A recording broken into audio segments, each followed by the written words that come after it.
Welcome to Unlocked, the home of common sense that speaks Britain's language. Today's guest, Neil Oliver, is an award-winning TV presenter, a hugely successful author, and a cherished archaeologist who has since become something of a national treasure himself for his fiercely outspoken views on the fractured state of modern Britain.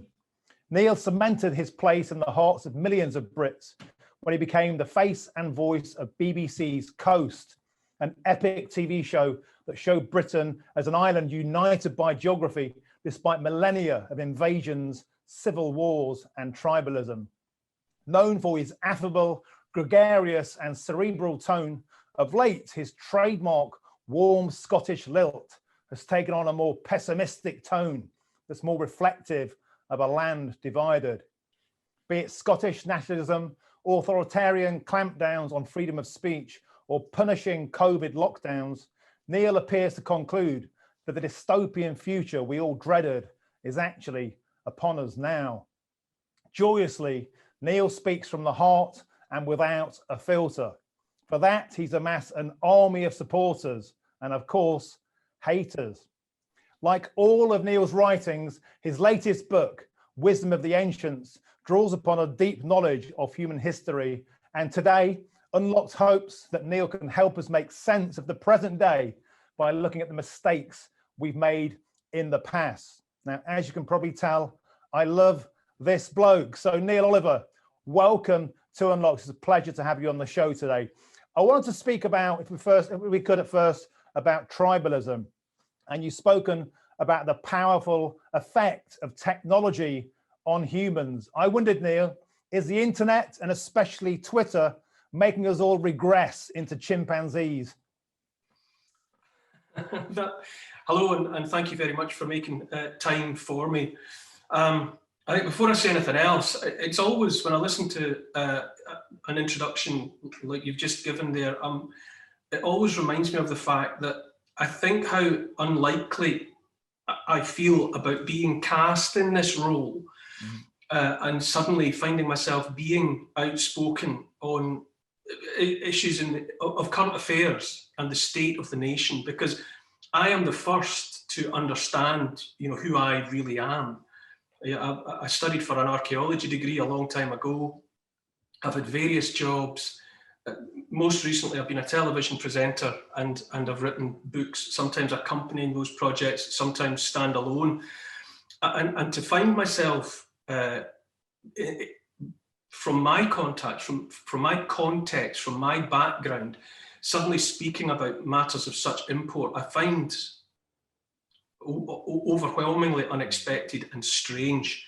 And I would always be the first to preface anything I was about to say by saying, it does seem strange to me too, that it's someone like me who finds himself speaking up in this way about matters political and the rest. But you asked me a specific question there about the internet and technology. Funnily enough, I've been involved in the internet for a very, very long time. Before I was ever involved in television, I had a job for British Telecom, BT. I was actually part of the team that designed and built BT.com, which at the time was Britain's third website. There was only Tesco and the Royal Bank. And I've wondered about and been perturbed by the internet ever since. And I always did wonder, right from then in the mid-90s, how it was all going to pan out. I'm not casting myself as some kind of visionary, but I did wonder how such a tool would actually affect everyone's lives. And now in the 21st century, I do find that I am very trepidatious about it, the power, the corrosive nature of social media. And yes, after that long preamble, I think we have found ourselves back in silos, or in silos, whatever you want to call them, bubbles, thought bubbles, places where we've retreated for safety, where we can surround ourselves with voices that seem to say the things that we think, and we can keep a distance from those that we regard as wrong or pariah or whatever. And I think that is a situation which at the moment is only going to get worse. I don't see any way in the short to medium term where that problem is going to be redressed. And it evidently is bringing out the worst in us. Are we descending to chimp-like behaviour and just picking up handfuls of our own waste and throwing it at people that we don't like? Yes, evidently that is what many of us are doing. I find it a coarse and unwholesome environment. I wonder to myself why I'm involved in it at all. Sometimes I think it's like ducking for apples in an open sewer. Obviously, there are good people out there, and there are people out there trying to conduct reasoned, sage conversations, or simply to be light-hearted and to reach out in supportive ways to their fellow human beings. But broadly speaking, I think all of that is drowned out and all but overwhelmed by the negative. As to what that says about us as a species, frankly, I'm almost afraid to think, but it does seem to be some indication that scratch beneath the thin veneer of civilization and the way in which we regard ourselves, the humanity that hubristically we think will protect us from everything. I think the evidence is already in that we're in a dangerous and perilous situation, and I don't see any quick road up into the sunlit highlands from where we are now. I mean, I would concur. I've been a commentator on politics on TV for many years now, and an area where you and I would have received a lot of that aforementioned dung being flung our way was the Scottish independence referendum the first time around. I don't remember anything like it at that point, but of course then we had Brexit, then we had COVID. But going back to that Scottish referendum, you became a real lightning rod, didn't you? I mean, you said some I think really funny things. You called the prospect of a second referendum cancerous, and you once described Alex Salmond as a round wrecking ball of a man, which I'm afraid I would have to concur with. Why are you so opposed to Scottish independence? And why do you think that, in especially through the prism of history, your area of expertise, why did independence bring out the very, very worst in people north of the border? I'm always cast as being opposed to Scottish independence. The truth, and I'm not trying to play word games with people when I say this, it's not that I'm against independence. I am for the United Kingdom. I was born, I was born in 1967. I was raised in the 70s and through the 80s. And to this day, I just consider myself, as I always have done, to be a British person. And I'm contrary to what people might think, given what's been happening to me in more recent times, I've always been really an apolitical person. I've never been a card-carrying member of a political party. I've voted across the board in my time because I don't have any particular faith in any political ideology. I have voted over the years Green, Lib Dem, Conservative and Labour. And I've never been any more enthusiastic about one than any of the others. Mm-hmm. And so I simply have always, in an apolitical, unargumentative way, just taken it for granted that I'm British. That's my nationality. And that's how I see myself. Of course, I was born in Scotland and I'm also Scottish, but I have a British identity. And for the last 20 years, the kind of work that I've had the privilege of doing, like Coast that you've already mentioned, and the various history documentaries, and a great deal of travel around Britain and crisscrossing Britain, for me, the national boundaries blurred and then disappeared long ago. And I feel a great sense of belonging everywhere I go in Britain. I've been warmly received north, south, east and west. I've had great receptions on stage, in theatres and while making television documentaries and while touring books in Wales, in Ireland, north and south. I'm well aware of the fact that the south is a separate, a separate entity, the Republic of Ireland, but in the north of Ireland as well, and in England and in Scotland, I've been treated with nothing but warmth. And for me, to draw a new hard line separating Scotland from England in that formal sense to break up the United Kingdom is just a backward step for me. That's all it is. I prefer what I've always had. And I bridle at the thought that someone can take away my nationality and replace it with another.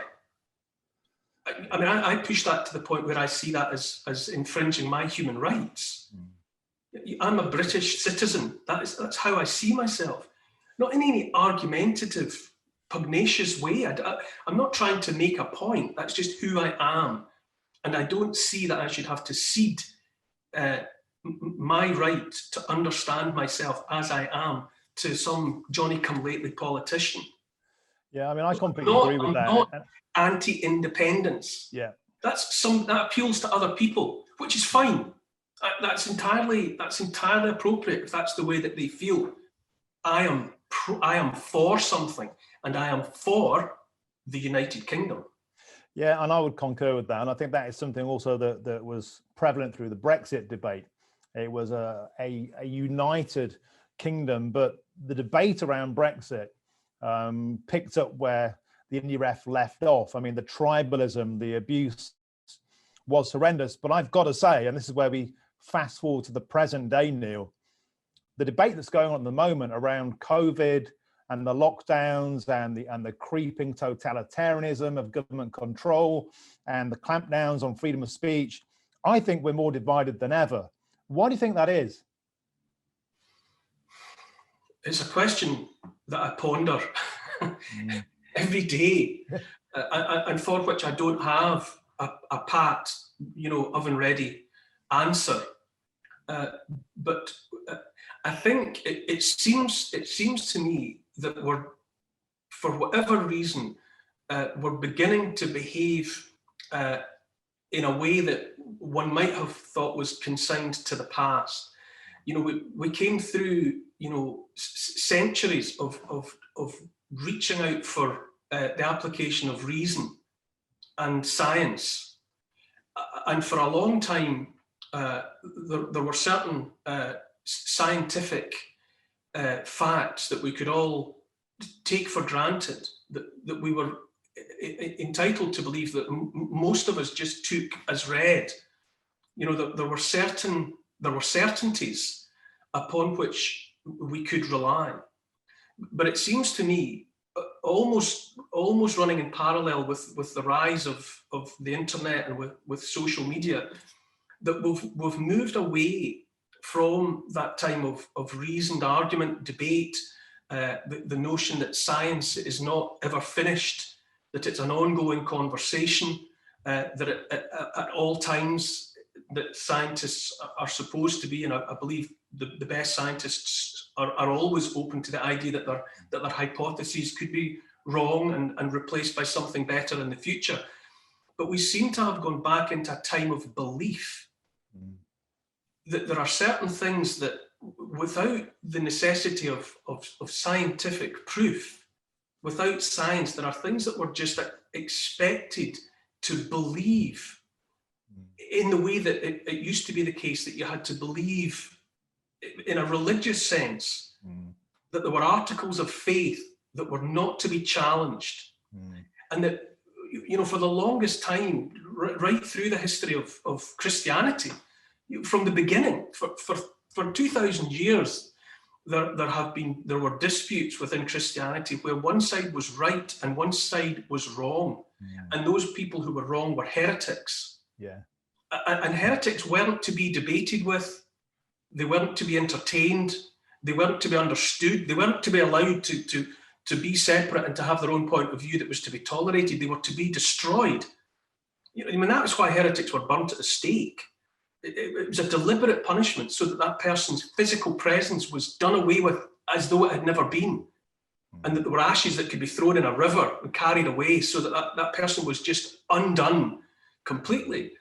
And that kind of heretical, that way in which people of an alternative view about all sorts of things, about the climate, about Brexit, about the wearing of masks, about what the figures mean for COVID, the statistics around that. There are good scientists who believe the good thing, who believe the truth, and they are faithful to that. And then if you're not seen to be saying those things, not seen to be believing what those good people believe, then you're a bad person. Yeah. And your heretical beliefs are to be silenced, and you're to be dismissed as stupid, or you're to be dismissed in some other way that it's always couched in pejorative language. Yeah, they're around Brexit, you know, the gammon, the stupid people. It's there about COVID-idiots, you know, who are just saying, hold on a minute, can we just have another look at this? Can we maybe consider this from another point of view? No, you're an idiot. You're to be dismissed out of hand. And I think that's a retrograde step. We're moving away from science and reason, and we're going back into a time of superstition and faith and the necessity, the need to destroy heretics. I think you're absolutely right. You've hit the nail on the head. And you know, when we started Unlocked in my study, and they're way back in the depths of the lockdown, we just got this going because we were so concerned about this and the way it was going. We had Professor Carol Sikora on episode 1 of Unlocked, and he said something I've never forgotten. I'd like to just put this to you now. And he said that now, in an era of a lack of faith, we have a new church, and that church is the NHS.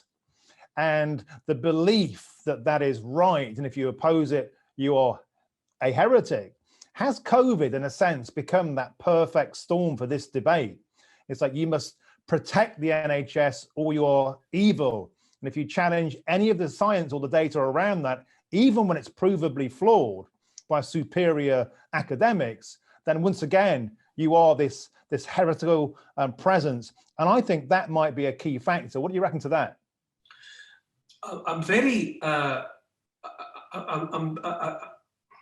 I struggle with this way in which the NHS is being used. Yeah.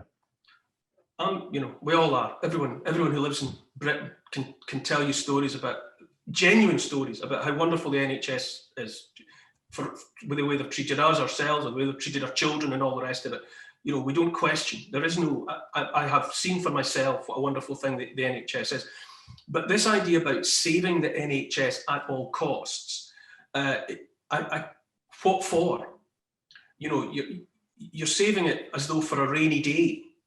Well, it's raining, and it's been raining. It's raining heavily. If you don't, it's like if people that keep a sofa and they keep the plastic covers on it for all the time they've got it. You know, at what point are you going to take the covers off and use your sofa in the way in which it was intended? Yeah. And what are we saving the NHS for? The good scientists are telling us that we have got a once in a century pandemic on our hands.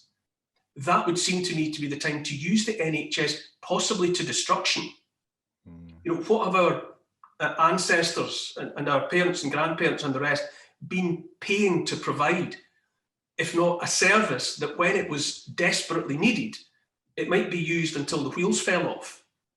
Now, this thing about saving the institution, it reminds me, it always has reminded me about the way in which the Catholic Church responded when, you know, back several years now, all the allegations about paedophile priests and all the rest of it, and there was this determination, it seemed, by the church authorities to preserve the institution of the church, possibly to the detriment of the congregation. And you think, ultimately, the church was there for the people. Or else what's it for? You know, is the church just a set of lavish buildings and finery, or is it fundamentally the people? You know, is the church the people, or is the church the buildings? And I think there's an analogy there with the NHS. The NHS, which is wonderful, upon which we spend eye-watering fortunes to maintain, and rightly so. But it's there for the people. And it's demonstrably the case now that unless it's to do with COVID, the people are being denied the NHS. For everything else, be it cancer or an ingrown toenail, you can't get it treated because the only thing that the NHS is for is COVID. And COVID is not and never has overwhelmed the NHS. It hasn't come close to overwhelming the NHS. And yet still the people are being kept at arm's length from it. So I just always, my question is always, what are we saving the NHS for? Because if it's not there to save the lives and maintain the lives of the people, it's just a couch with the plastic covers left on it. It's a very succinct way of putting it, and I would completely agree. I mean, the idea that we should save the NHS and stay at home, and not save lives, but stay at home and die, as we are seeing, is going through the roof. Preventable deaths. Sakura talked about the cancers. We had Dr. Wakir Rashid on the decline of mental health and Parkinson's. So many stories have come out in the wash, and I hope we are moving towards a time where we can have a more factually based conversation and less of the faith-based conversations that you talked about just a bit there earlier. Now, another thing that's been superb about you during all of this is your Twitter timeline. I know Twitter isn't the real world, but you do need a beacon of hope and a voice of sanity when you're aboard choppy seas. Your tweets have become, I think, like motivational posters for the dispossessed, the sort of staccato, bish, bash, bosh. I want to go through a few of them if I could, just because I think they just crystallize how a lot of people are thinking. And this week, I think you hit the nail on the head, where you said, freedom pass over my rotting corpse. Now, I'm sensing ambiguity there, Neil. What do you mean by that, mate? Well, the idea that that people are to be given freedom by the authorities, the government, whatever else, is anathema to me. And it's in the same way that I grew up and will always believe that I'm British. I grew up, I was taught from at my mother's knee and then at school and ever after to believe that I was a free person. I am not a number, I am a free man. You know, as the prisoner said on the television series from the 60s or whatever. And the idea that we are in fact not free troubles me to my core. That troubles me to the marrow of my bones. That freedom is something that I would be handed by the authorities chills me to the bone. Now, everyone understands that we're in a unique situation, and that, you know, and that sort of collective action and cooperation is required. You know, we've got that message, but at no point and for no reason should any of us internalize the idea that we have surrendered all of our freedom. You don't surrender it for a virus. You don't surrender it for any reason. Freedom is the last straw. It's the fundamental. It's the foundation of everything else that we are. And how on earth could any, you know, this year's crop of politicians or anyone else decide that they would say when we are free? A freedom pass. How on earth? Who do they think they are, and how dare they? I mean, I agree. You know, looking back through the arc of history, is there any other time in human history where an authority or a government has said, you must do this, in this case, have a vaccination, it's mandatory, it's compulsory, and unless you do that, you cannot enjoy basic freedoms such as travel, health, or even attending a football game?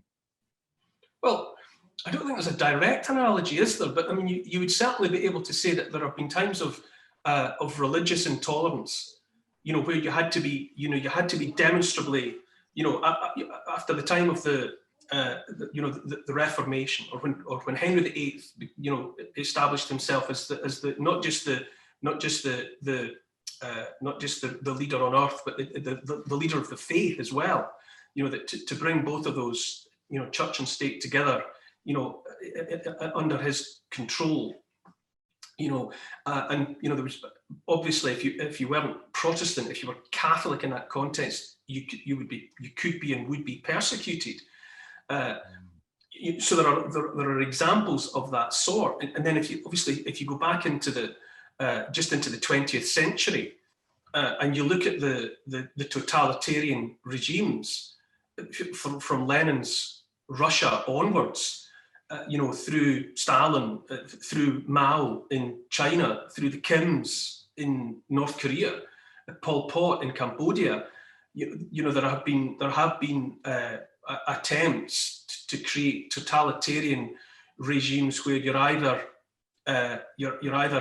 inside on the being well behaved, doing the right things, or you're an enemy of the state. And that would be policed and patrolled by the secret police, by the Stasi, by the KGB or whoever. That kind of absolutism, totalitarianism is within living memory, or just beyond the reach of living memory. And I'm not saying we haven't. It would be important not to say that a government or governments around the world trying to deal with a pandemic, you couldn't just make a straightforward case that they were bloody-mindedly using it as an excuse to apply, to create totalitarian regimes. But when it comes to freedom and saying, let's stop here before we go any further, the analogy I would make there is, at what point do you shout out that there's a danger of a fire? I mean, do you wait till the flames are actually visible in all the rooms of your house before you say there's a fire here?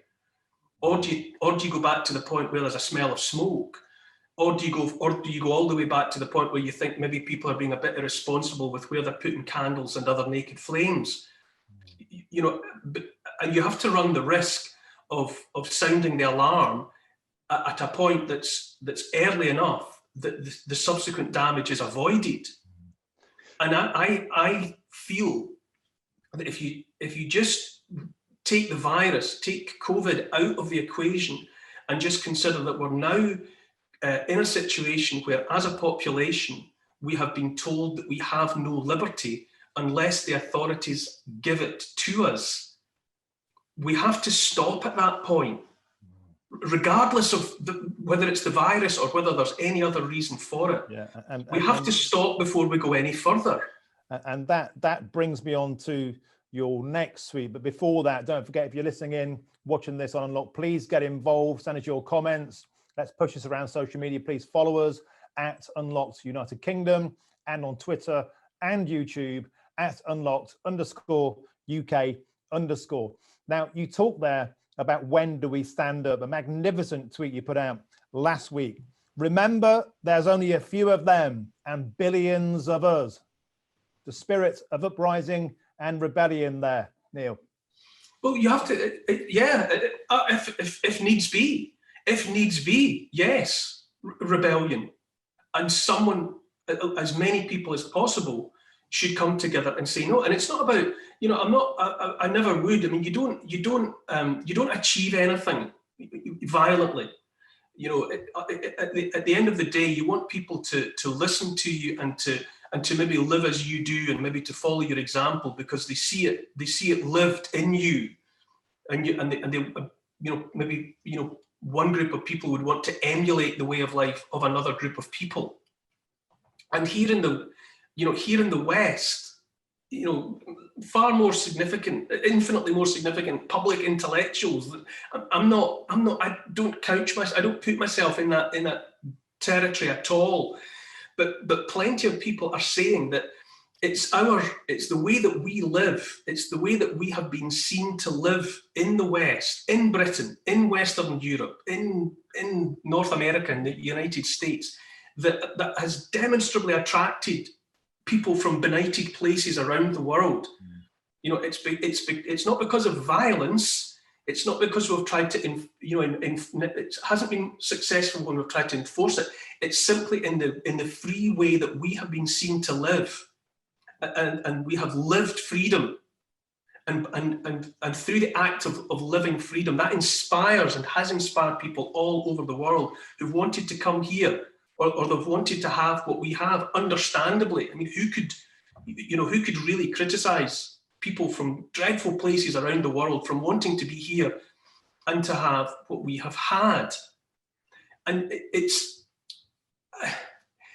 just so heartbreaking to me that in the course of a single year, at this point in my life, I never thought to get to this point in my life where I would be in I'm with people all the time who say, you know, talk about Christmas, and they'll say, well, let's just see what we're allowed to do.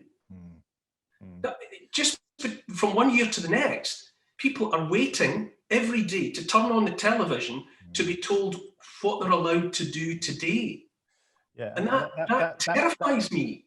Yeah, and that brings me, there's 2 points I'd like to pick apart there. The first really cool point is the idea that we're constantly told that Britain is an unwelcoming, racist place, yet you correctly point out people are literally dying to try and get here. Let's talk about that, because I know that's something that you've talked about before, about the tearing down of statues and about the desecration of our own history and heritage in the name of progress.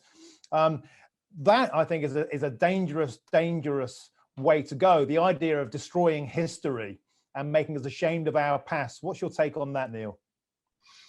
Obviously, it almost goes without saying that somebody like me, you know, I love and I'm inspired by history and stories from history. And that's not to say that I think all of it's been good. You know, we've got a past that is shades of the brightest light and the darkest dark. But that's what makes it. That's what makes it such a reservoir of wisdom and knowledge. You know, we've done the terrible things. That's the point. You know, we have waged war. We have done, you know, terrible things to people who were not in a position to resist us. Of course we have. But we have also been, you know, the place of enlightenment. You know, we have also given to the world, you know, extraordinary advances in technology, in medicine, in thought. You know, the very idea of democracy, you know, some of the earliest notions of democracy come from here. You know, concepts in Magna Carta, concepts in the, you know, in the Declaration of Arbroath, those ideas that your leaders, you know, in both Magna Carta and the Declaration of Arbroath in 1320, the letter that was sent to the Pope to support, you know, Robert the Bruce as an independent king. Fundamental to that was the idea that they, if they're not good rulers, it's our responsibility as people to do something about that. I mean, the Declaration of Arbroath said simply that if Robert the Bruce is not a good king for us, we will have no compunction about getting him off the throne and replacing him with someone better.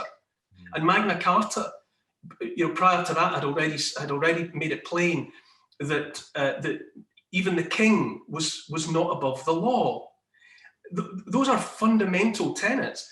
It's widely speculated that that there were the notions that were ideas that were preached in the 18th century in Glasgow University by Francis Hutcheson, who had the chair of moral philosophy, went across to the United States of America at the time of the Declaration of Independence. You know, he had preached that happiness was not some random manna from heaven that just landed accidentally on the lucky whoever. On the contrary, happiness would be the collateral benefit of giving every last ounce of your energy and commitment to making other people happy. Every last ounce of your effort committed to improving the lives of others. If you did that, he said, that would your payback would be happiness in making other people happy. And one of his students was Witherspoon, John Witherspoon, who went across to the United States of America to become the second president of what is Princeton University. He was one of the signatories of the Declaration of Independence in 1776.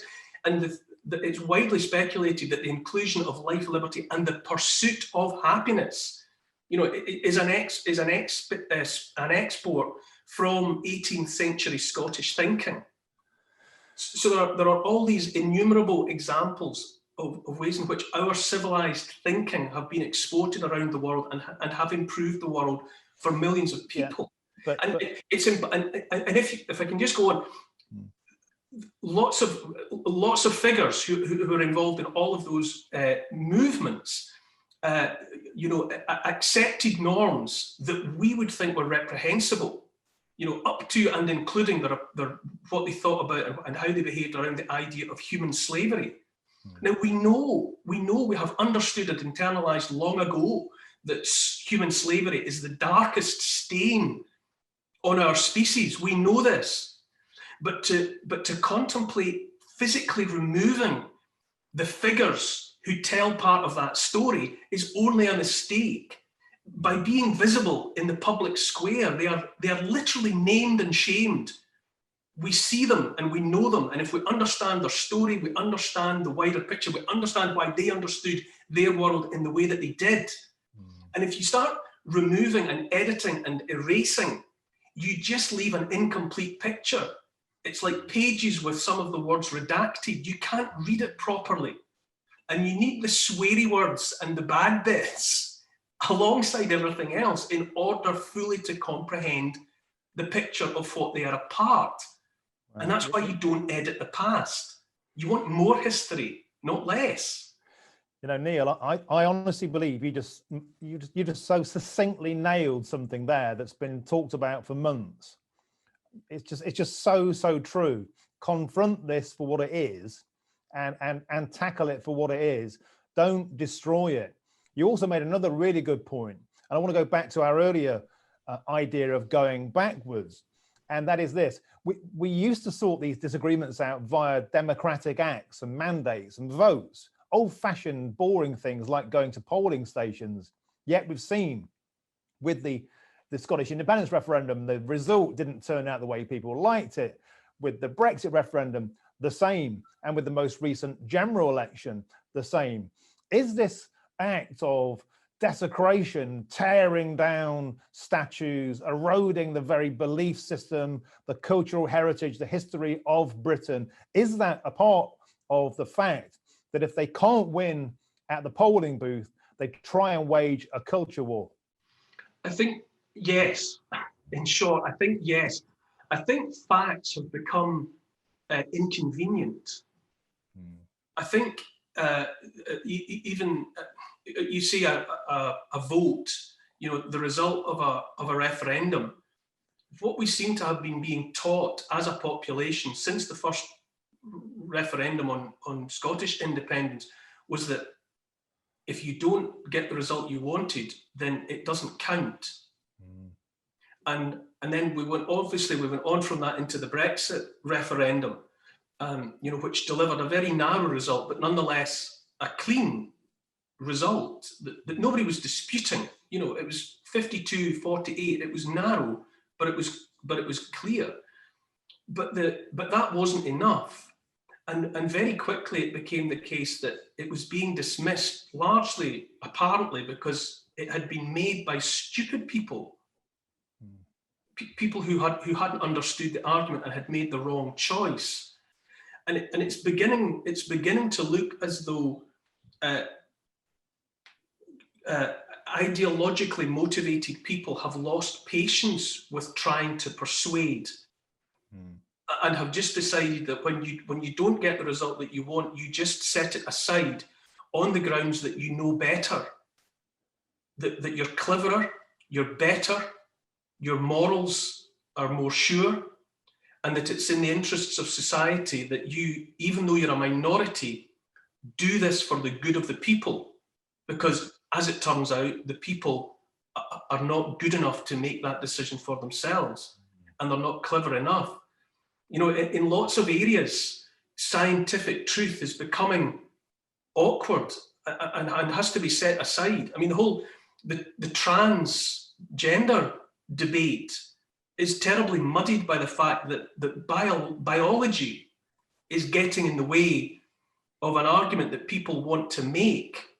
And so some biology is being set aside.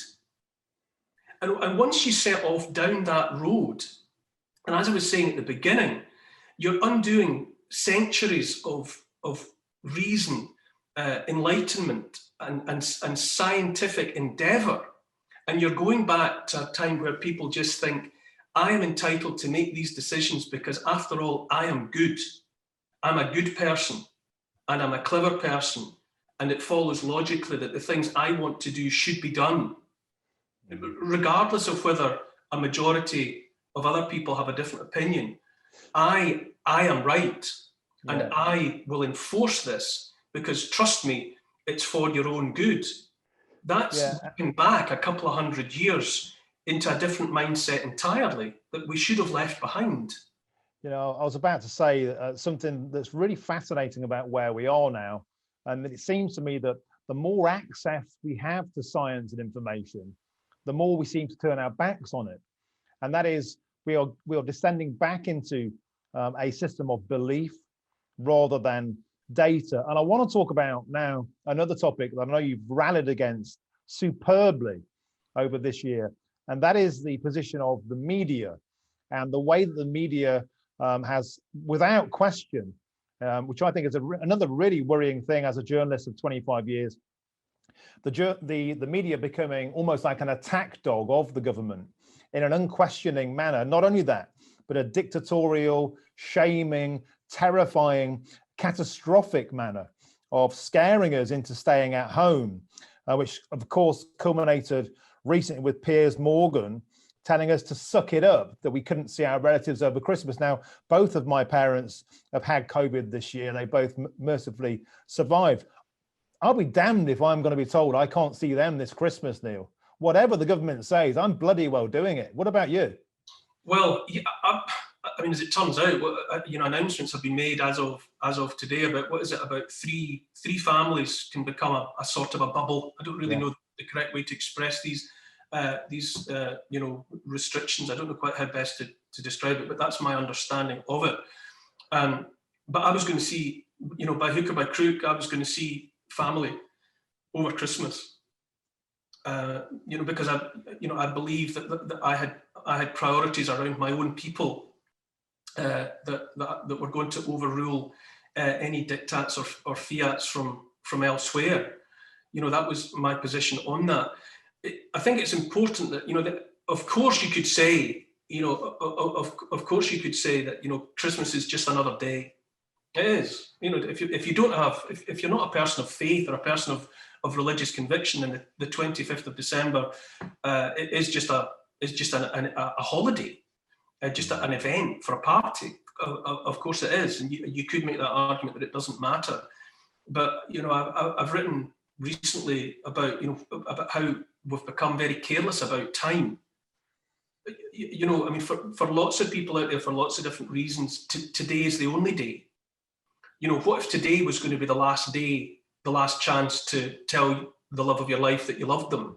Or what if today was going to be the last day, the only day, that you would hold your child's hand? It's all well and good to say, well, it's just another day, and there's plenty more days to come. But the truth is, there aren't always more days. And we shouldn't adopt a mindset that 2020 is just a year. Just write it off. That makes a hole in the fabric of reality. You can't just say today doesn't matter, because to some people it's the only day. It's the last day. And most unedifying of all, I don't, to target, Piers Morgan, he's just one individual, but he happened to be the one that I saw, and he's still doing it. And I just have to say again that I think the sight of multi-millionaires bellowing "suck it up" at the poor, the broken, and the broken-hearted is not a good look.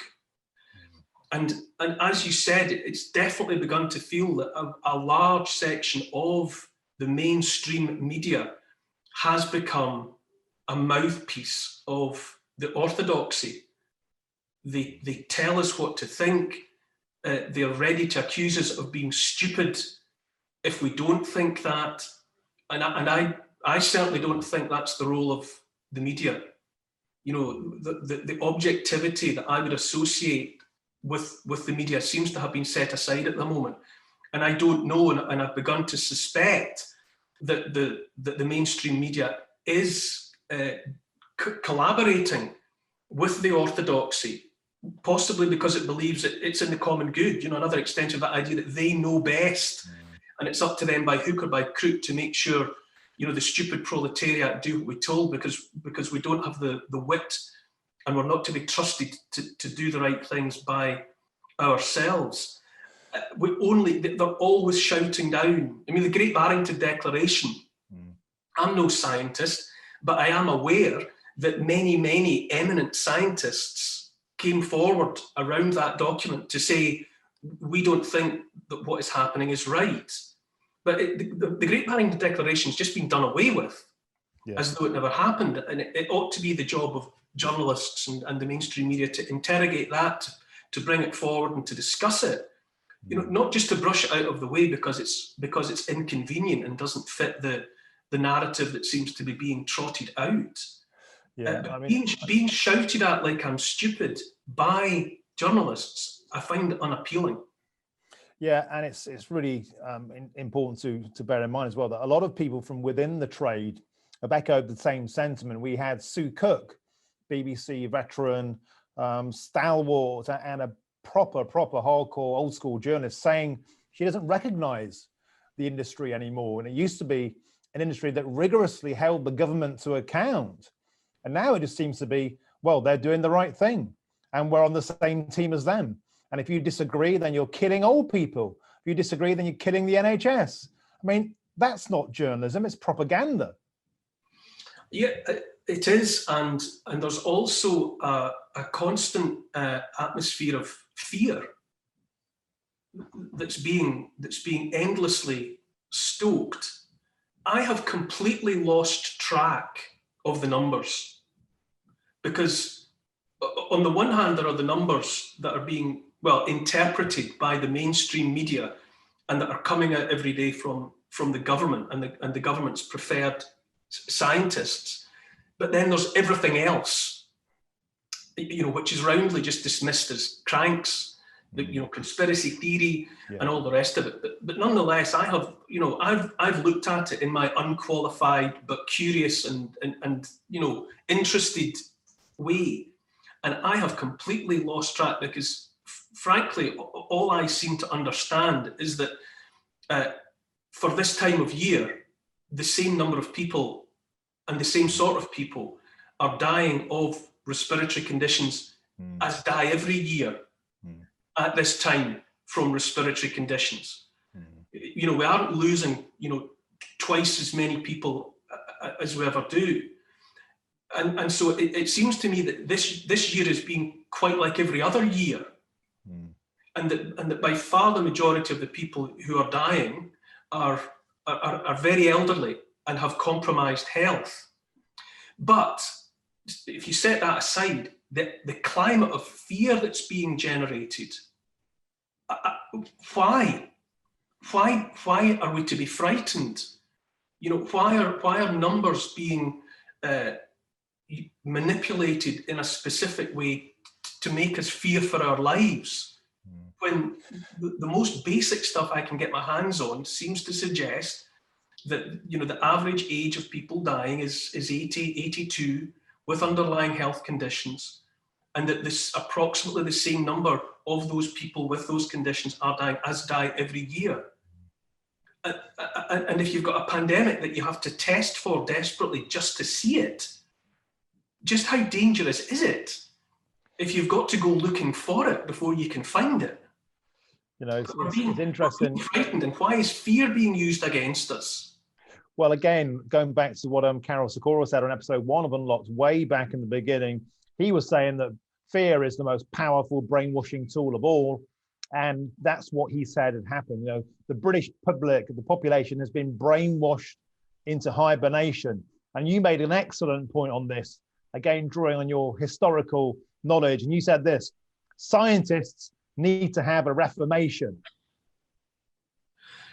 Yeah, well, I did say that, didn't I? Yeah. It's because it needs to be, once it becomes, like everything else, like ideologies, like religions, history shows that they can become, locked in. They can become single-minded and intolerant. And there's one way to worship and one way only, and anything else is a heresy that has to be stamped on. And when I said that scientists need a reformation, they need to wake up to the fact that it ought to be a broad church. Science should be the epitome of inquiry. It should be open. It should be open to all sorts of ideas. It should be the most colourful and combative, but in a civilized way, conversation on the planet, because we never know. We can never know where the next good idea is going to come from.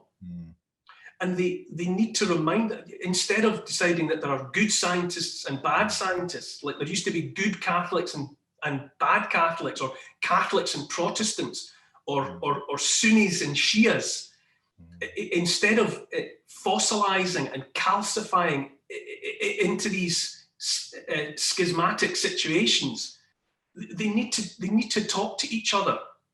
And they need to broaden out to make sure that the left is having a conversation with the right, and the light is having a conversation with the dark, because it's the tension between the opposing camps that keeps the tent upright. It's the tension on the ropes, pulling in opposite directions, that gives the structure of our civilization a shape. And if everyone if it's decided that everyone has to only pull in the one direction, then we'll fall over. So they need to reform. What I meant by they needed to reform was the ones that think they're the good guys need to talk to the ones that they've been dismissing as the bad guys, because the good idea could be hiding in plain sight in that community that they have dismissed as heretics. And actually that brings on neat to the next point, and that isn't happening at the moment, and that is because big tech is censoring this conversation. We know that. Michael Yeadon, we did an interview with him. Alex, our director today, did a superb interview with him, and that was taken down by YouTube. It's still on Facebook. It's now had over 400,000 views. It's our biggest performer ever. Carl Hennigan was another eminent scientist, a voice of common sense and reason, hugely experienced and respected, was censored by Facebook. So I think, Neil, while I totally agree with you about opposing views, listening to each other's ideas, we live in a time where that's happening less and less and less because of big tech censorship. Yeah, I mean, that argument, the kind of weasel words that the big platforms have been hiding behind, that they're not.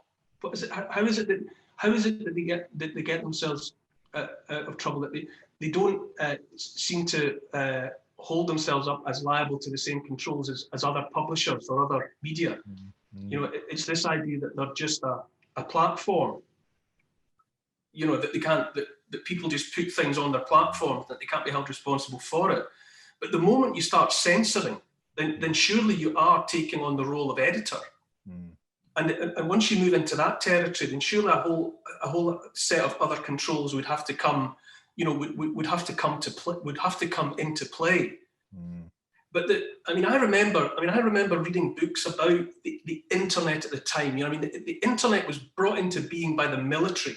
It was ARPANET. It was something that the US military wanted, so that the telecoms and the computer networks would not be compromised by a nuclear strike by the enemy. They wanted a means by which the lights would stay on, and that was ARPANET, and then it became the internet. And then the guys, the sort of hippie type sandal wearers at MIT got on board and thought for a while that here was this was going to be this egalitarian, open world where anything would go and it would bring people together and everyone would be treated equally. But I think you have to remember that in its oldest, deepest, sort of reptilian DNA, it's military. It was the dream of people who by nature want control. And that tendency to use it to control is just marbled through. It's there like lettering through Blackpool Rock. It's just there because it came out of the imagination of people, who basically want power and want control. And we shouldn't really be surprised that the big platforms that have evolved are enormously powerful when it comes to being tools that can be used to apply control. Okay, so just there are two quick points to round off. We could talk all year. I know we could, but we'll miss our 5 days of Christmas if we do that. And the first one is, I know you've been particularly exasperated about these ridiculous new hate speech laws being introduced by the SNP in Scotland. It just seems to me, and you wrote here that it's absolutely slipping away freedom north of the border. Hate speech in Scotland, cry freedom to jest. or laugh no more. That's the first point. And then I'd like to look, please, if we could, at a direct act of censorship against you, and that was with the National Trust in Scotland over comments you didn't even say. So first of all, hate speech in Scotland. What the hell is happening north of the border? Well, there are proposed changes to the law, and they've been out for public consultation for a while. I'm not even sure now what stage we're actually at, but a broad church of opposition immediately, came together to say this is not a good idea. This is surely a backward step. You're going to compromise freedom of speech. But the heat of the argument, the seat of the fire, is around the way that some of it has been phrased, that you could be accused of stirring up hatred. And all sorts, the legal community, the police, all sorts of the artistic and creative worlds have all come together and said, but who would be sitting in judgment on, if a neighbour says something that I overhear from the other side of the hedge, and I take offence, or I believe that is stirring up hatred, then it becomes the obligation of the person who said it to prove that they didn't mean to stir up hatred, they didn't mean to cause offence. That means that we'll all be in court or in the police cells, every day for the rest of our lives. And I only know that the unlikely bedfellows that have come together to be opposed to it seems to me a very, very bright warning light. That is a piece of proposed legislation that needs to be looked at again. But the threat to someone like me, because I am undoubtedly opposed to the agenda of the SNP. So it could easily be the case that anything I said against the SNP and their agenda in the future could be interpreted by someone reading it or hearing it that I am stirring up hatred. I could be in court for the rest of my life, if not in jail. And to me, that is just it's clearly a piece of legislation, a piece of proposed legislation that needs to be root and branch rewritten, because too many people from too many walks of life, brighter and more experienced than me, have put their heads above the parapet to say that is going to stifle free speech and that is going to put people in jail. And you can't have that. And again, there's so many points in this conversation today, Neil. We're talking about going backwards in time. The idea that we could be jailing political opponents in the United Kingdom in 2020 seems absolutely crazy to me. Within it, there's this idea. Hamza Yusuf, who's the Justice Secretary for the Scottish Government, has said that if you were having a conversation around your dinner table at home and it was hateful, that you ought to be prosecuted for that. For a conversation at the fireside or around the dinner table. Now, because he said, if you were having the same conversation in the pub and someone overheard it, you could be prosecuted depending on what it was you said. Now, but the sinister, terrifying thing about that for me is that it seems implicit in that somehow or other the police are going to get to hear that conversation that took place in someone's private home. Now, that surely means either an informant in the home who's reporting to the police, or even more Orwellian, it would suggest the use of some or other technology so that private conversations in the home could be overheard and action taken. Now, is that really where we are in Scotland?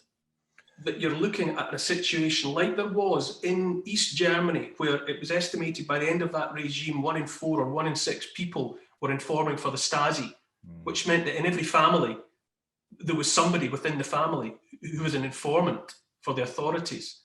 Or also in East Germany, homes were bugged. The wiring was there so that people were never sure if they were being listened to or not. I mean, you cannot help, based on what Hamza Yusuf is saying about some of his provisions for that hate crime bill, without speculating exactly how are you imagining acquiring the evidence to go forward with your prosecutions.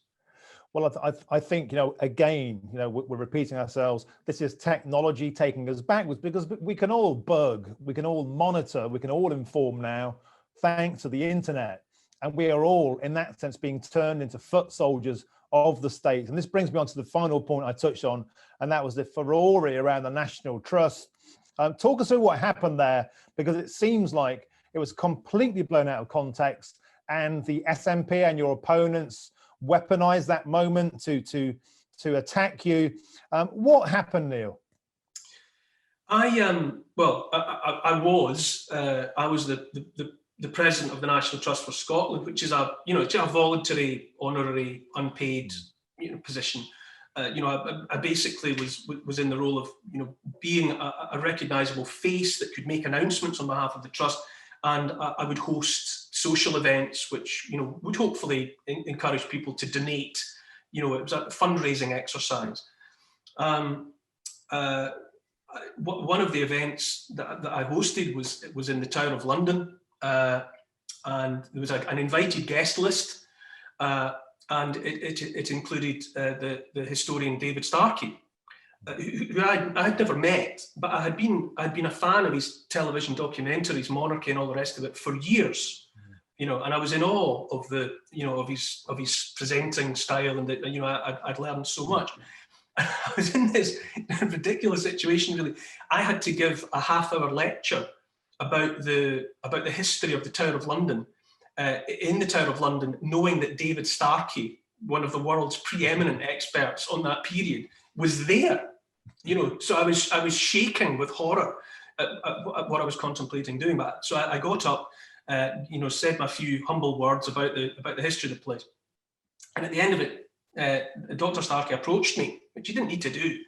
He was a guest of the National Trust for Scotland, and he came up and he was so self-deprecating and so kind to myself. I was there with my wife, and he was just, he put me at ease, to cut a long story short. So I was just completely charmed. That about a year later, I happened to see a tweet on Twitter from a chap called Darren Grimes, who said he was about to interview Dr. Starkey, and he was so excited he might tell him that he loved him. And I laughed, and based on my experience, I tweeted, feel free to tell him I love him too.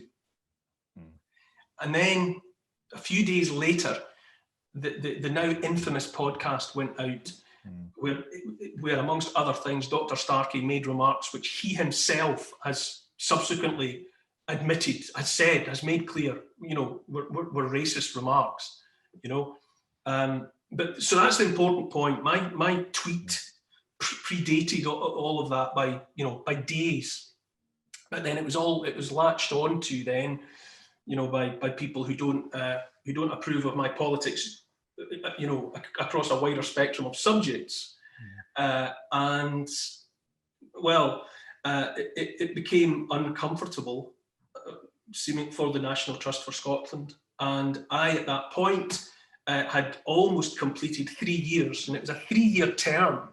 I could have gone on to do another 3-year term, but I made clear that I wouldn't be, standing for re-election as the president of the National Trust, and that was the way that the National Trust for Scotland, wanted it to be. So the sad irony for me, I mean, there were all sorts of allegations made that, everybody knew that Dr. Starkey had made racist comments in the past, which I can only put my hand on my heart and say I didn't know that. He was just someone I watched on television. I'm not an academic historian. I don't police people who I watch on television. I don't police what they say about other matters. You could have said all sorts of things about all sorts of topics that I wouldn't know about. Any celebrity, famous person that I watch on television could have an unknown history to me about having made unsavoury remarks about this, that, and the next thing. My position was I was just a viewer. I just had enjoyed David Starkey's documentaries, and I had had a single very pleasant encounter with him sometime in the past. And I think all I did was express human affection, you know, a kindness in return for a kindness that he had shown me, and the whole thing just blew up in my face. And the reason I wanted to conclude on that quite ridiculous tale is that in many ways it exemplifies where we're at. And that is this: if you say you like somebody who hasn't said something yet, or they've said something you're unaware of, then you can still be cancelled or greatly encouraged to cancel yourself. And, you know, today's entire conversation, I think, echoes that. This idea of this new Puritanism, this new idea of, as you said so eloquently, you're a heretic if you don't believe. But who decides the belief system? It's a belief system that increasingly isn't voted in. It's just decided by the politicians and the media who back it up. And we don't seem to have learned from history. You've touched upon the Catholic Church, the Reformation, totalitarian regimes. And I wonder if we're going backwards. But I want to end on a positive note. And that is this: here on Unlocked, over the weeks, we're interviewing people who we find inspiring. You're certainly one of them, Neil. And we're building a kind of people's cabinet, people that we think we should have in control of common sense. If there were to be a cabinet job in this people's government, what kind of role do you think you'd be good at? Department of Culture? Department of Common Sense? Oh, because I'm certainly not, I'm not an expert on anything. I'm an enthusiast. I'm a history enthusiast. You know, I'm an archaeology enthusiast. I'm not of an academic frame of mind, but I think I do have a good dose of common sense. So I would be perfectly happy to sit on a committee that advocated common sense. I mean, just to go back to that last thing that we were talking about with me, I would never, no matter what, you know, Dr. David Starkey said what he said, and he acknowledged it and made his apologies for it, but nonetheless, he is he was made a non-person on account of that. Now, I just feel that I would prefer to live in a society where, you know, people in the public eye, clever people who clearly, you know, Dr. Starkey is one amongst many, but we need as many clever people as we can get. And people in the public eye are out there effectively on a tightrope, and they can make mistakes. Now, we either have a situation where if you make a mistake, you fall and there's no safety net, and that clever person is gone forever on account of a single mistake. Or we as a society are the safety net, and we catch people when they fall, in reality and spiritually, for moments. We catch people when they fall, and we say, go and try that again. Don't do that again. That is the kind of society in which I would want to live. If people can't speak, because if they make mistakes and wrong speak and say things that are wrong and are never to be forgiven, then all that will happen is that those potentially clever people who might make a valid contribution to our society will find it safer just to keep out of the public eye and to keep their mouths shut. I cannot bear the thought of a society where when people make mistakes, even egregious mistakes, in words, I'm not talking about killing people, I'm not talking about holding up a bank with a shotgun, but where people by speech make statements that we as a community think are wrong, then you say that was wrong. And then that person goes and tries to be better in the future.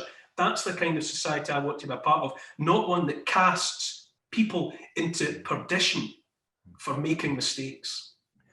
Well, the people in the background here, my director, my managing director, my CEO, they've just promoted you. Neil Oliver, we've just made you Minister for Scotland. Forget about Nicola Sturgeon. You're the new Minister for Scotland. Like it or lump it, you've got us convinced. What an amazing talk today. So much to pick apart. If you're watching out there, send us your comments. Please drop us a follow. We're the new kids on the block. We're the fastest rising new social media platform in Britain. We're doubling in size every week. We've had 1 million views this week alone. Neil Oliver, thank you so much for being today's guest. You've been absolutely fabulous. Thank you for tuning into Unlock. Thank you for taking part, and I hope you come on the show again soon. Neil Oliver, thank you, sir.